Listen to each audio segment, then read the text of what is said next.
किताब और the sacred brotherhood. इसे कैम्ब्रिज यूनिवर्सिटी के एक प्रोफेसर जो कि जूलियस जे लिपनर थे, उन्होंने लिखा था। वो अपनी पुस्तक के पेज नंबर 66 पर लिखते हैं कि जब 1870 के दशक में बंकिम चंद्र चटर्जी ने वंदे मातरम गीत लिखा, तब इसमें एक लाइन बहुत महत्वपूर्ण थी। इसमें वो लिखते हैं कि सप्त कोटि कंठ कल कल निनाद कराले, कोटि कोटि विजय दृश्य कर वाले। इसका मतलब होता है कि 7 करोड़ कंठ मधुर वाणी में अपनी मातृभूमि की प्रशंसा कर रहे हैं। करोड़ों हाथों में उसकी रक्षा के लिए धारदार तलवारें निकली हुई हैं। यहाँ इस किताब में ये सवाल पूछा जाता है कि अगर बंकिम चंद्र चटर्जी ने ये गीत सिर्फ हिंदुओं और ब्राह्मण समुदाय के लिए लिखा था, तो उन्होंने 7 करोड़ लोगों का जिक्र क्यों किया? साल 1871 में बंगाल की आबादी 3 करोड़ 6 लाख थी, जिनमें ब्राह्मण थे सिर्फ 11 लाख।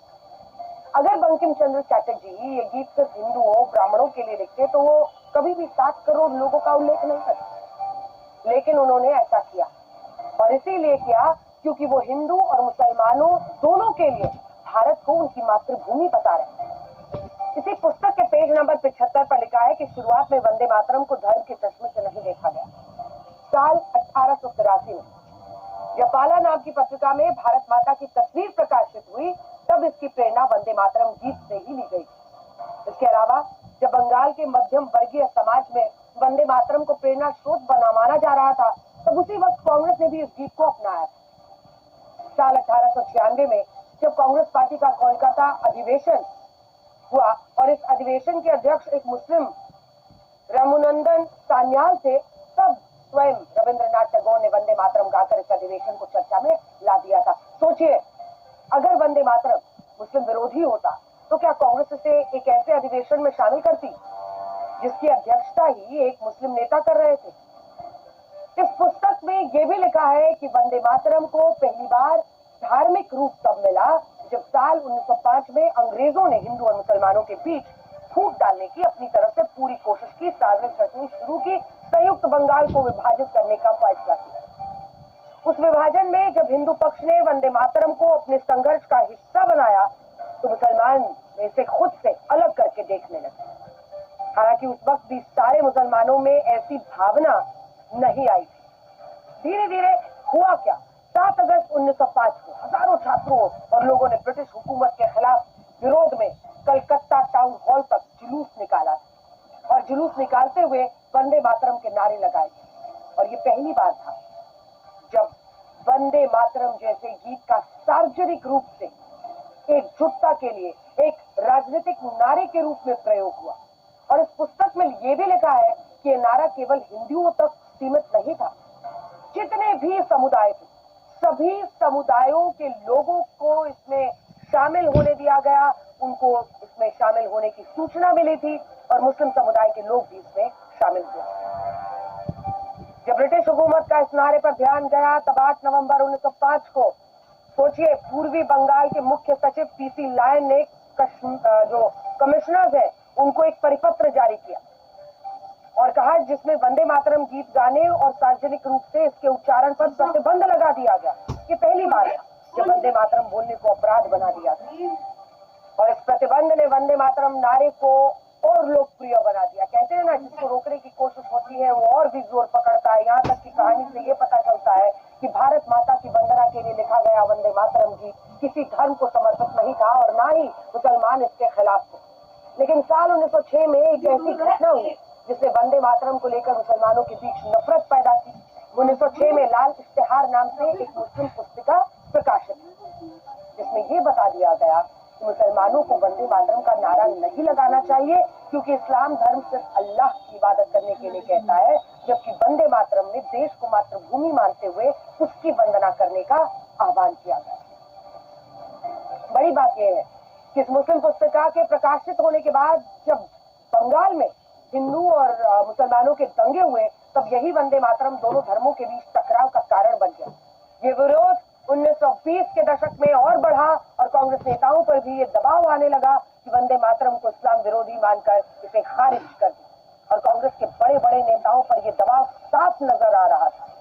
विश्व भारती शांति शांति निकेतन के कुलपति रहे सब्यसाची भट्टाचार्य ने यूपीए सरकार के दौरान साल 2009 में एक लेख लिखा था और इसमें यह बताया था कि जब नेताजी सुभाष चंद्र बोस ने पंडित नेहरू को ये सलाह दी कि वो वंदे मातरम गीत पर एक बार डॉक्टर रविंद्रनाथ टैगोर की सलाह ले, तो पंडित नेहरू ने अपनी चिट्ठी में लिखा था कि वो ऐसा जरूर करेंगे और उन्हें खुद वंदे मातरम के गीत की भाषा समझ नहीं आती और इसे और आनंद मठ को पढ़ने के लिए कई बार उन्हें डिक्शनरी की जरूरत पड़ जाती है। ये चिट्ठी भी हमारे पास है जो आप अपनी टेलीविजन स्क्रीन पर देख सकते हैं।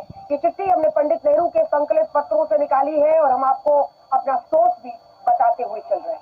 अब बड़ी बात यह है कि जब वंदे मातरम को लेकर मुस्लिम समुदाय के लोगों में एक संशय, एक आशंका, एक मन में एक शक, कहते हैं शक की भावना है, तब देश में आजादी के 3 नारे इस्तेमाल हुए। एक नारा तो यही था वंदे मातरम, दूसरा नारा था जय हिंद और तीसरा था इनकलाब जिंदाबाद। अब सोचने वाली बात यह है कि साल 1931 में जब सरदार वल्लभ भाई पटेल और साल 1934 में डॉक्टर राजेंद्र प्रसाद ने कांग्रेस अध्यक्ष के तौर पर पार्टी अधिवेशन को संबोधित किया, तब उन्होंने आखिर में वंदे मातरम का नारा लगाया। लेकिन पंडित नेहरू ने साल 1929 और 1936 में जब कांग्रेस अधिवेशन को संबोधित किया, तब उन्होंने वंदे मातरम का नारा नहीं लगाया। ये जानकारी विश्व भारती शांति निकेतन के कुलपति रहे सब्यसाची भट्टाचार्य ने अपने लेख में दी है। 1930 के दशक में जो मुस्लिम नेता वंदे मातरम का विरोध कर रहे थे, उनमें मोहम्मद अली जिन्ना सबसे आगे थे। जब कांग्रेस ने मुस्लिम नेताओं के दबाव में वंदे मातरम के कुछ अंशों को हटा दिया, तब भी मोहम्मद अली जिन्ना ने अपना विरोध जारी रखा और उनका कहना था कि कांग्रेस को इस गीत के कुछ अंश नहीं हटाने चाहिए, बल्कि ये पूरा गीत ही त्याग देना चाहिए। बड़ी बात यह है कि बंकिम चंद्र चटर्जी ने हिंदू और मुसलमानों दोनों को सोचते हुए वंदे मातरम की रचना की, लेकिन जब कांग्रेस ने वंदे मातरम के कुछ हिस्सों को हटा दिया, तो इससे ये संशय, एक संदेश गया कि वाकई में ये गीत मुस्लिम विरोधी। इसके अलावा इससे विभाजनकारी ताकतों को बल मिला। जिन्ना जैसे जिन मुस्लिम नेताओं ने वंदे मातरम के 2 टुकड़े कराए थे, उन्हीं मुस्लिम नेताओं ने आगे चलकर भारत का भी विभाजन करा दिया और धर्म के आधार पर पाकिस्तान नाम का देश बना दिया। अब प्रधानमंत्री मोदी यही मुद्दा उठा रहे हैं। हालांकि हम 2 बातें यहाँ पर जोड़ना चाहते हैं। पहली बात तो यही हो गई कि महात्मा गांधी भी वंदे मातरम को इस्लाम धर्म के खिलाफ नहीं मानते। उनका कहना था कि वंदे मातरम एक राष्ट्रवादी गीत है और जो लोग इसे हिंदुओं का गीत बताते हैं वो गलती करते हैं। महात्मा गांधी कहते थे कि वंदे मातरम से तो देशभक्ति की महक आती है। दूसरा, ये बात सही है कि कांग्रेस ने वंदे मातरम के कुछ अंश हटाए, लेकिन जब जिन्ना ने पंडित नेहरू से यह कहा था कि कांग्रेस को वंदे मातरम गीत त्याग देना चाहिए, तब पंडित नेहरू ने जिन्ना की बात का विरोध किया था और ये कहा था कि जिन्ना वंदे मातरम गीत को गलत नजरिए से देख रहे हैं और ये गीत वैसा नहीं है जैसा इसके खिलाफ दुष्प्रचार हुआ। खैर, अब आगे बढ़ते और आपको ये बताते हैं